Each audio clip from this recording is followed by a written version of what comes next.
everyone, in today's video we're going to see what you can do if you want to redeem your credit balance on Roblox for Robux. So for that you'll have to hop on your PC or laptop, and in the search bar you'd have to search roblox.com/redeem.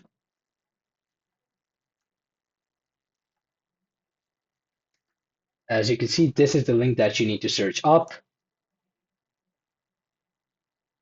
And here they'll give you an option to log into Roblox. If you've already logged in through, your web browser, it could be they don't ask you, but you'll have to log in right here.